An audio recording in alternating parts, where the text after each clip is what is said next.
Iran और Israel के बीच चल रहे युद्ध के चलते तमाम देशों में पेट्रोल का संकट गहराने लगा है। पेट्रोलियम पदार्थ और गैस की किल्लत पैदा हो गई है। इसी बीच भारत के लिए राहत की बात यह है कि स्ट्रेट ऑफ हॉर्मुज से भारत, पाकिस्तान, चाइना, रूस सहित तमाम देशों के जहाज निकल सकेंगे। कई लोगों का कहना यह है कि ये प्रधानमंत्री की विदेश नीति का नतीजा है, जिसकी वजह से ईरान हमारे जहाज़ों को हॉर्मुज स्ट्रेट से गुजरने दे रहा है। वही तमाम लोगों का मानना ये है कि ये विदेश नीति का नतीजा नहीं, बल्कि ईरान ये मानता है कि भारत देश के लोगों की भावनाएं उनके साथ में है, इस वजह से उन्होंने ये छूट भारत को दे रखी है। वीडियो से बनकर श्याम तिवारी, न्यूज़ स्टेट कानपुर। तल अवीव में सुबह से ये 7वां सायरन है, लगातार सायरन से गूंज रहा है। और देखिए मेरे पीछे किस तरीके से जो सड़कें हैं वो सुनसान हो चुकी है। लोग इधर से उधर तक भागते हुए नजर आ रहे हैं और पूरी की पूरी सड़क इस वक्त सुनसान हो चुकी है। तो ये तस्वीरें हैं जो इस वक्त हमें तल अवीव में नजर आ रही है कि कहीं भी कोई भी व्यक्ति नजर नहीं आ रहा। चारों तरफ सन्नाटा है और इस सन्नाटे को चीरती हुई जो आवाज़ है वो है सायरन की। सुबह से 7वीं बार तल अवीव पर हवाई हमले का अलर्ट नज़र आ रहा है। तो ये स्थिति है इस वक्त तल अवीव में और मेरी कोशिश रहेगी कि मैं थोड़ा सा नीचे आपको दिखा सकूं कि कैसे हालात हैं। तो देखिए हम मैं सड़क की तरफ जा रहा हूँ, बीच की तरफ जा रहा हूँ। कोशिश है आसमान को लगातार स्कैन करने की। देखिए लोग इस तरीके से जहाँ संभव हो वहाँ भाग रहे हैं। जो बीच है वो बिल्कुल सुनसान हो गया है, गाड़ियाँ जहाँ तहाँ रुक गई है और कभी भी आसमान में धमाके से दहल सकता है। तो ये वो बीच है जो आमतौर पर गुलजार रहता था, लेकिन चंद पलों के अंदर ही लोग भागते हुए नज़र आए। तमाम जो उपनगर है, चाहे वो होलोन हो, रमतगढ़ हो, उन तमाम शहरों में लगातार इसी तरीके से अलर्ट नज़र आ रहा है, इसी तरीके से धमाके नज़र आ रहे हैं। और न्यूज़ नेशन जब आमतौर पर यहाँ के स्थानीय लोग शरण ले लेते हैं बंकर्स में, बॉम्ब शेल्टर्स में, बेसमेंट में, आपका अपना न्यूज़ चैनल न्यूज़ नेशन उस वक्त आपको बाहर के आसमान की, युद्ध के हालात की सच्ची तस्वीरें लाइव दिखाता है। तल अवीव से राहुल डबास की रिपोर्ट। पंजाब नेशनल बैंक के घोटाले के महाआरोपी नीरव मोदी को भारत वापस लाने की जो पैरवी सीबीआई लगातार कर रही थी, उसको मजबूती मिली है। दरअसल लंदन में हाईकोर्ट में नीरव मोदी की तरफ से पुनर्विचार याचिका दाखिल की गई थी, जिसको कि अब कोर्ट ने खारिज कर दिया है। यानी कि सीबीआई की तरफ से लगातार जो पैरवी की जा रही थी, वो मजबूत पैरवी की वजह से इस याचिका को खारिज किया गया है। इसके साथ ही नीरव मोदी को भारत लाने का जो रास्ता था, कहीं ना कहीं अब वो साफ होता हुआ दिखाई दे रहा है। वीडियो जर्नलिस्ट सतीश के साथ हिमांशु शर्मा, न्यूज़ स्टेट, उत्तर प्रदेश, उत्तराखंड। बांग्लादेश के ढाका में एक दर्दनाक हादसा हुआ। दर्दनाक हादसे में 40 यात्रियों से भरी बस नहर में गिर गई और इस हादसे में 23 लोगों की मौत हो गई। मरने वालों में 6 बच्चे भी बताए जा रहे हैं, कई महिला भी हैं। काफ़ी लोगों को रेस्क्यू करके बाहर निकाला गया। तकरीबन 6 घंटे के रेस्क्यू ऑपरेशन के बाद बस को नदी से बाहर निकाला गया और इस दौरान कई लोग लापता भी बताए जा रहे हैं। सेना, दमकल विभाग, पुलिस ने मिलकर रेस्क्यू ऑपरेशन चलाया। मौसम खराब होने की वजह से रेस्क्यू ऑपरेशन चलाने में काफ़ी दिक्कतों का सामना करना पड़ा और इस बस हादसे में फिलहाल जो भी लोग मौत हुई है, जो लोग घायल हैं, वो ईद की छुट्टी मनाकर वापस लौट रहे थे जिस वक्त ये बस नदी में गिरी। और हादसे में फिलहाल अभी तक की अगर बात की जाए तो 23 लोगों की मौत की पुष्टि है। ये आंकड़ा और भी ज़्यादा बढ़ सकता है। वीडियो जर्नलिस्ट यश शर्मा के साथ अमित चौधरी, न्यूज़ स्टेट, उत्तर प्रदेश, उत्तराखंड। आंध्र प्रदेश के मार्गपुरम में भीषण सड़क हादसा हो गया। हादसे के दौरान मौके पर 13 लोगों की मौत हो गई। बताया जा रहा है बस और डंपर की जबरदस्त टक्कर हुई, जिसमें दोनों में भयंकर आग लग गई। आग लगने के बाद इसमें कई यात्री जिंदा भी जल गए। वहीं इस मामले में मुख्यमंत्री चंद्रबाबू नायडू ने इस घटना पर गहरा शोक जताते हुए अधिकारियों से घायलों के इलाज की जानकारी ली है। उन्होंने हादसे के कारणों की व्यापक जांच के आदेश दिए। आपको बता दें, हादसा इतना जबरदस्त था कि बस में बैठे लोग को बस से निकलने का मौका ही नहीं मिला। हालांकि प्रशासनिक अधिकारी मौके पर हैं और बचाव कार्य जारी है। वीडियो जर्नलिस्ट अमित के साथ Sonu Arora, news state, Uttar Pradesh. Noida international airport के उद्घाटन को लेकर तैयारियां जोरों पर हैं। पंडाल पूरी तरीके से लग चुका है और उसके बाद तमाम संबंधित अधिकारियों के द्वारा एक अहम मीटिंग की गई, जिसमें जिला प्रशासन, पुलिस और पीडब्ल्यूडी विभाग के साथ साथ प्राधिकरण के अधिकारी मौजूद रहे। प्रधानमंत्री के कार्यक्रम को सफल बनाने के लिए हर एक बारीकियों पर नज़र डाली जा रही है, रूट तैयार किए जा रहे हैं और जो लोग इस जनसभा में पहुंचेंगे उनके आने का अनुमान 1 लाख लोगों से ज़्यादा है। तो उन गाड़ियों को किस रास्ते से लाया जाएगा, तमाम तैयारियां पूरी की जा चुकी हैं। मुख्यमंत्री भी पिछले दिनों समीक्षा कर गए थे और सूत्रों के हवाले से मिली जानकारी के मुताबिक कल फिर मुख्यमंत्री दोबारा एक बार जेवर इंटरनेशनल एयरपोर्ट पहुंचेंगे और अधिकारियों के साथ समीक्षा बैठक करेंगे। साथ ही पार्टी के कार्यकर्ताओं से, जनप्रतिनिधियों से भी बातचीत की जाएगी कि आखिर कितने लोग इस जनसभा में पहुंचने वाले हैं और अभी तक तैयारी किस लेवल पर पहुंची है। 28 मार्च को उद्घाटन कार्यक्रम होना है। प्रधानमंत्री पहुंचेंगे। पश्चिमी उत्तर प्रदेश को इंटरनेशनल एयरपोर्ट के तौर पर एक बड़ी सौगात मिलने वाली है, जिसको लेकर तैयारियां काफ़ी तेज हैं।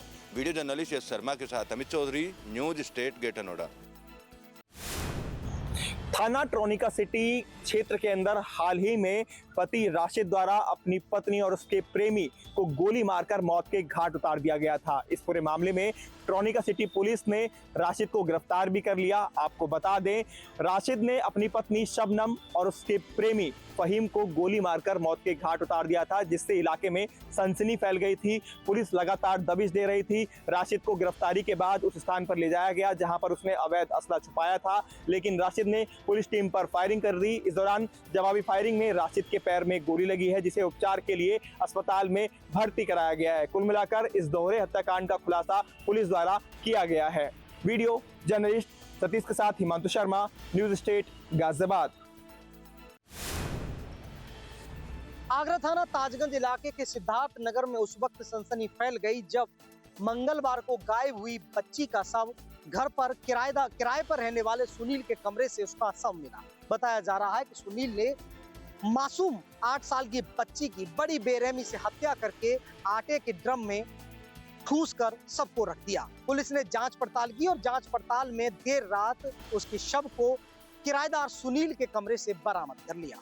जानकारी के मुताबिक सुनील परिजनों के साथ मंगलवार को बच्ची की तलाश कराता रहा, यहाँ तक कि जब परिजन बच्ची की गुमशुदगी दर्ज कराने के लिए थाना ताजगंज पहुंचे तब तक सुनील उनके साथ था। लेकिन जब देर रात पुलिस बस्ती में जांच पड़ताल करने के लिए पहुंची तो सुनील अचानक गायब हो गया। कई वर्षों से सुनील बच्ची के घर में किराए पर रहता था और उन्हीं के घर में जो जूते की फैक्ट्री चल रही थी उसमें पेस्टिंग का काम करता था। हालांकि हत्या के पीछे की वजह क्या है, पुलिस सुनील को पकड़ने के लिए कई टीमें गठित करने के बाद उसकी तलाश कर रही है। जब सुनील पुलिस की गिरफ्त में होगा तब ये खुलासा हो पाएगा कि सुनील ने जनपद जौनपुर के जलालपुर थाना क्षेत्र स्थित एक गांव से दिल दहला देने वाला एक वीडियो सोशल मीडिया में तेजी से वायरल हो रहा है, जिसमें एक युवक को करीब 4 से 5 की संख्या में कुछ दबंग मनबर किस्म के युवक चाकुओं से गोद कर हत्या के बाद 100 को पूरे गांव में टहराते हैं, जिसका वीडियो सोशल मीडिया में अब तेजी से वायरल हो रहा है। बताया जा रहा है कि इस जो युवक की हत्या हुई है वो हत्या के मामले में पहले से जेल में बंद था, जो बेल पर कुछ ही दिनों पहले अभी छूटा हुआ था, जिसका नाम आशीष उर्फ चिगड़ू है, जो संघई गांव का रहने वाला था।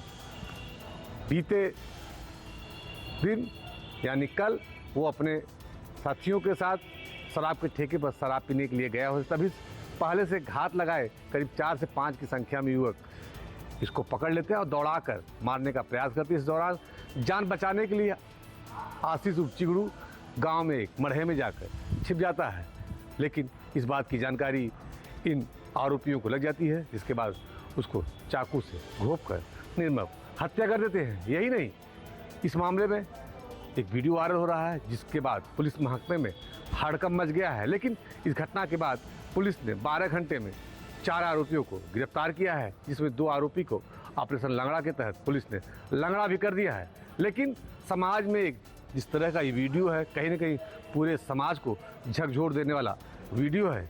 फिलहाल इस मामले में पुलिस के आला अधिकारियों से बात करने का प्रयास न्यूज स्टेट की टीम ने की, लेकिन किसी अधिकारी ने कुछ भी बोलने से साफ इनकार किया और उनका कहना था कि इस मामले को लेकर पुलिस ने 12 घंटों में खुलासा कर दिया है। फिलहाल अभी एक आरोपी जो उस वीडियो में दिख रहे हैं, 5 आरोपी, उसमें एक आरोपी अभी भी पुलिस की पकड़ से बाहर है, जिसको लेकर पुलिस अभी संभावित स्थानों पर दबिश दे रही है।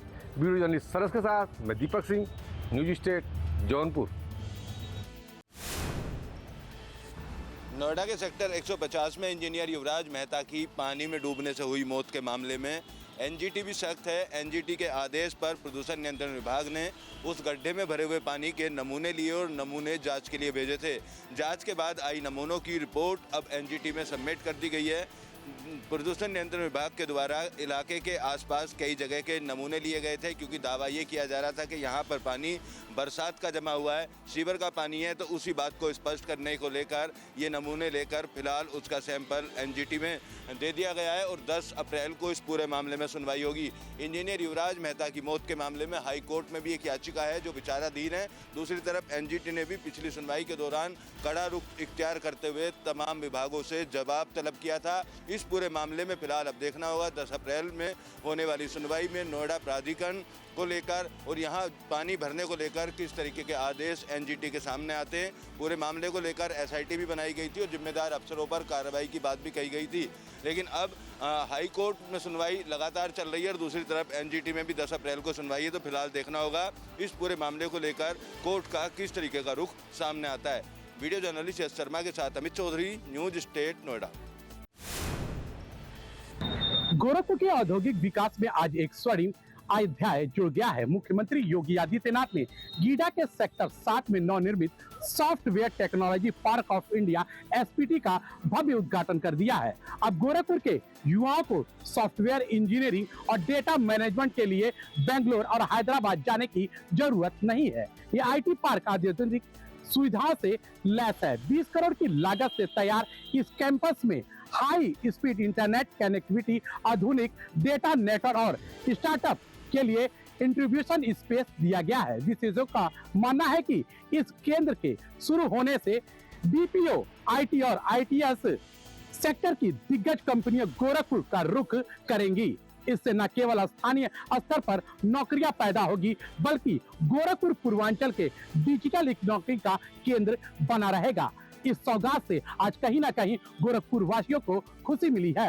न्यूज स्टेट के लिए संजय कुमार, गोरखपुर। कानपुर में फर्जी मार्कशीट बनाने वाले गिरोह के भंडाफोड़ के बाद जांच का सिलसिला लगातार जारी है। पुलिस की जांच में लगातार नए तथ्य निकल करके सामने आ रहे हैं। पता चला है कि सरगना के खातों में पिछले कुछ सालों में 12.5 करोड़ रुपए का लेन देन हुआ है। इसके साथ ही पुलिस ने इस मामले में 2 अन्य लोगों को गिरफ्तार किया है। पुलिस इस मामले में अब तक 6 लोगों को गिरफ्तार कर चुकी है। वहीं एसआईटी की जांच में लगातार ये निकल करके सामने आ रहा है कि जिन यूनिवर्सिटीज की मार्कशीट को असली होने का दावा किया गया था, उन्हें यूनिवर्सिटीज ने नकार दिया है। यूनिवर्सिटीज का कहना है कि उनके यहाँ से इस तरीके की कोई भी मार्कशीट जारी नहीं की गई है। ऐसे में पुलिस ने अपनी जांच का दायरा और अधिक बढ़ा दिया है। दरअसल गिरोह के लोग ये दावा करते थे कि वह बिना एग्जाम दिलाए मार्कशीट ओरिजिनल प्रोवाइड कराते हैं। ऐसे में उन्होंने तमाम लोगों को अपने जाल में फंसाया था और मार्कशीट उनको उपलब्ध कराई थी।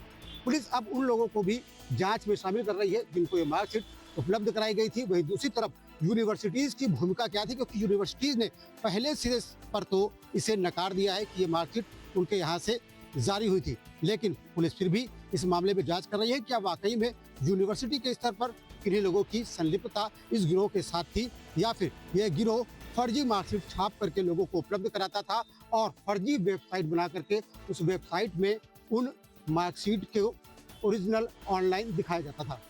Video journalist Kashif Khan sir, Tiwari, news state, Kanpur. Uttarakhand के विकास के लिए एक नया कॉरिडोर खुलने जा रहा है और इस कॉरिडोर का नाम है अक्षरधाम देहरादून एक्सप्रेसवे। इसको ग्रीनफील्ड एक्सप्रेसवे भी कहते हैं और ये मैक्सिमम एलिवेटेड रोड बना है। हजारों करोड़ की लागत से लगभग तैयार हो चुके इस एक्सप्रेसवे को अब बहुत जल्द खोलने की तैयारी है। मुख्यमंत्री पुष्कर सिंह धामी आज दिल्ली रवाना हो रहे हैं और वो कल प्रधानमंत्री से मुलाकात करेंगे और प्रधानमंत्री को न्योता देंगे कि जब इसका उद्घाटन किया जाए, इसका इनॉग्रेशन किया जाए, तो देहरादून में भी एक कार्यक्रम हो। खैर, वो तो कार्यक्रम की बात है। तो इस समय जहां हम एक्सप्रेसवे पर खड़े हैं, ये यूपी का हिस्सा है। हम यूपी के हिस्से में हैं, सहारनपुर जनपद है ये, और सामने जो वो आप टनल देख रहे हैं जिस पर उत्तराखंड लिखा है, तो वो टनल जैसे ही आप पार करते हैं तो उत्तराखंड शुरू हो जाता है। और अगर हम कैमरा इधर घुमाते हैं बाईं तरफ, तो हम सहारनपुर की सीमा में हैं और यहाँ से इधर देखिए ये एक शानदार और मक्खनदार हाईवे आपको नज़र आ रहा है, तो ये सहारनपुर की तरफ चला जाता है। और यही एक्सप्रेस वे जो है Akshardham to Dehradun expressway के नाम से तैयार किया गया है। और मुख्यमंत्री आज दिल्ली जा रहे हैं, कल प्रधानमंत्री से मुलाकात होगी और अप्रैल के प्रथम सप्ताह में इसके इनॉग्रेशन का कोई एक कार्यक्रम बड़ा यहाँ पर हो सकता है। और सूचना जैसी मिल रही है कि प्रधानमंत्री तय तारीख पर यहाँ से तकरीबन 15 किलोमीटर आगे एक जगह पड़ती है बिहारीगढ़ के पास गणेशपुर, वहाँ लैंड करेंगे और वहाँ से वाया रोड इस पूरे हाईवे का निरीक्षण और अवलोकन करते हुए इसी हाईवे से वो बाय रोड देहरादून में एंट्री करेंगे। गणेशपुर यहाँ से तकरीबन 15 किलोमीटर दूर है और वहाँ से आते हुए जब बाय रोड आएंगे तो यहाँ से चलकर वो यहाँ से इधर एंट्री करेंगे टनल के अंदर से, और टनल के अंदर से एंट्री करके उत्तराखंड चले जाएंगे, यानी देहरादून जनपद शुरू हो जाएगा टनल क्रॉस करते ही। और ये उसका इसी तरह से इस पूरे हाईवे का इनॉग्रेशन हो जाएगा। उस दिन यहाँ पर सहारनपुर की तरफ का चूँकि बड़ा हिस्सा है, यूपी का बड़ा हिस्सा है, तो यूपी के मुख्यमंत्री योगी आदित्यनाथ और उत्तराखंड के मुख्यमंत्री पुष्कर सिंह धामी, और ऐसा भी बताया जा रहा है कि दिल्ली की मुख्यमंत्री भी यहाँ पर आ सकती है। लेकिन देखने वाली बात यह है कि जब प्रधानमंत्री यहाँ होंगे तब किस तरह के कार्यक्रम होंगे, और उसी दिन एक बड़ी जनसभा को संबोधित भी देहरादून में प्रधानमंत्री कर सकते हैं। अपने सहयोग कैमरामैन सुनील कुमार के साथ न्यूज स्टेट के लिए डाटकाली से अजीत सिंह राठी। उत्तर प्रदेश की राजधानी लखनऊ में पोस्टर वॉर एक बार फिर से तेज हो गया है। हालांकि इस बार राजधानी की सड़कों पर जो पोस्टर लगाया गया है उसमें धुरंधर फिल्म में दिखाए गए लियारी का जिक्र किया गया है। और सबसे महत्वपूर्ण चीज़ ये है कि लियारी की तुलना समाजवादी पार्टी की सरकार से की गई है, जिसमें कि अखिलेश यादव की तस्वीर भी लगी हुई थी। हालांकि पोस्टर देखा जाए तो पोस्टर लखनऊ में कई जगहों पर लगाया गया था, लेकिन बाद में इस पोस्टर को लखनऊ की सड़कों से हटा दिया गया। लेकिन इस पोस्टर को लेकर अब यहाँ पर सियासत तेज होती दिख रही है, क्योंकि पोस्टर में साफ तौर पर लिखा हुआ था कि समाजवादी पार्टी का लियारी राज ना तो हम भूलेंगे, और चूंकि हमें वो राज आज भी याद है। जिस व्यक्ति ने इस पोस्टर को लगाया है, चूंकि उस व्यक्ति का नाम देवेंद्र तिवारी है और नीचे समाजसेवी लिखा हुआ था। हालांकि पोस्टर तो हटा दिया गया है, लेकिन इस पोस्टर को लेकर अब चाहे हम बीजेपी की बात करें, समाजवादी पार्टी की बात करें या फिर कांग्रेस की बात करें, सभी पार्टियों के जो रिएक्शंस हैं वो देखने को मिल रहे हैं। क्योंकि जिस तरीके से अगर हम धुरंधर 2 फिल्म की बात करें, तो चाहे उसके किरदारों की बात करें या फिर उसकी पटकथा को लेकर बात करें, उस पर भी राजनीति तेज होती दिख रही है। एक तरफ भारतीय जनता पार्टी इस फिल्म को सच्चाई से प्रेरित फिल्म बता रही है, तो वहीं विपक्ष की बात करें तो विपक्ष इसे एक प्रोपेगेंडा फिल्म बता रहा है।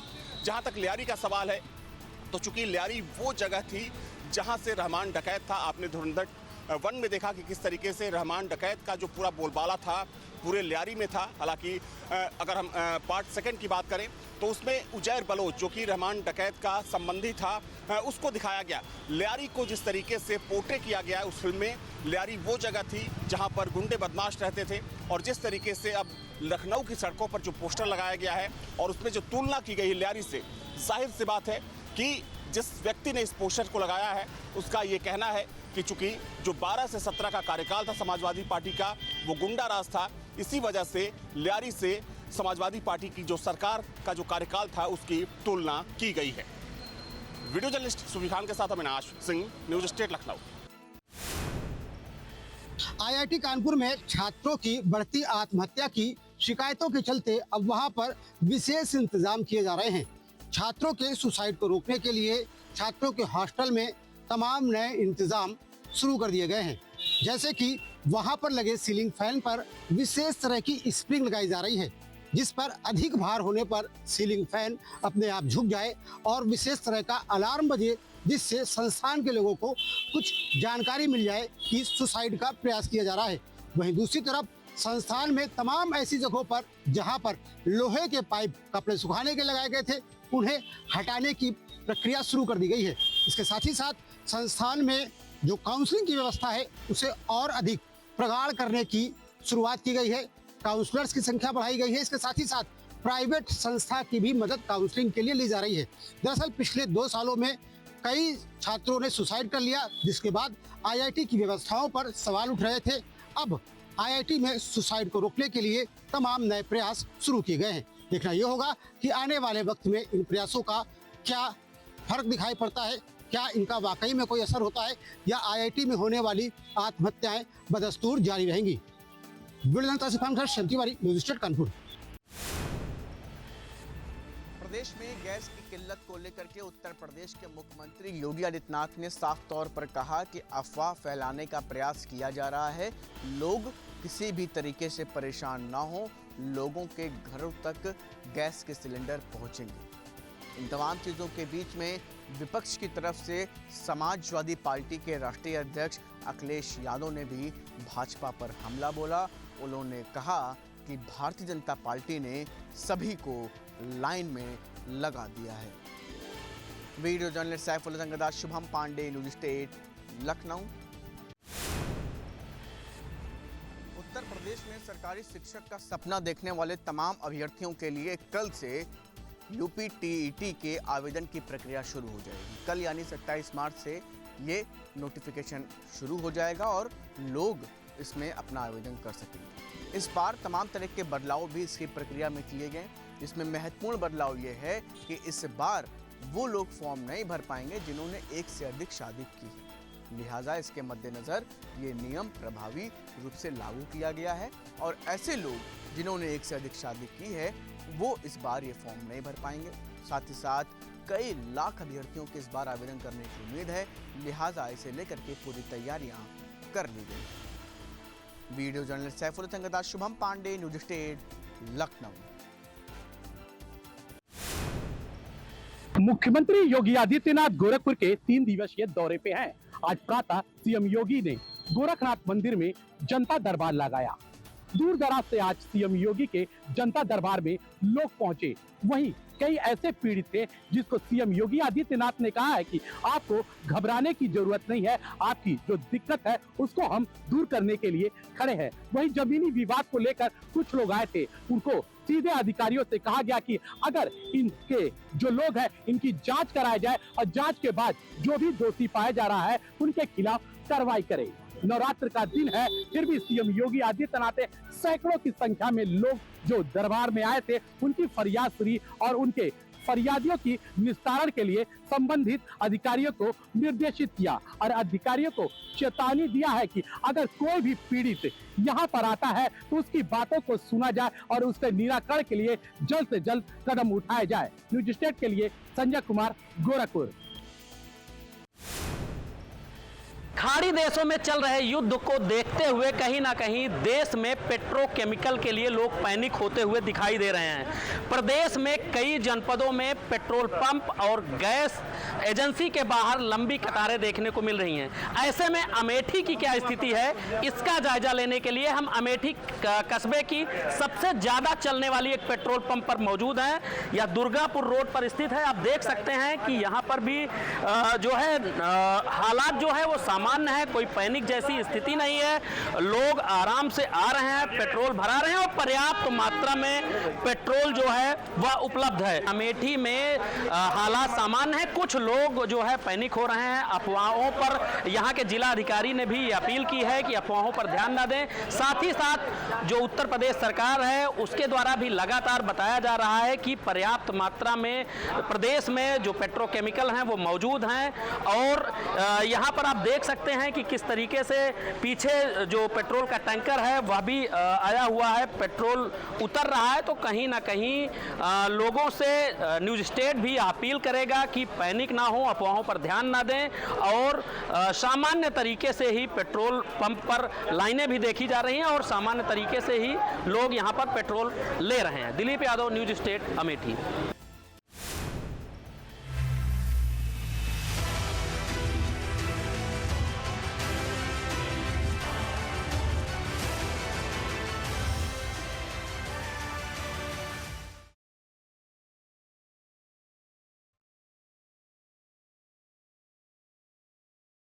आपके मोबाइल पर तुरंत आएगी ब्रेकिंग न्यूज।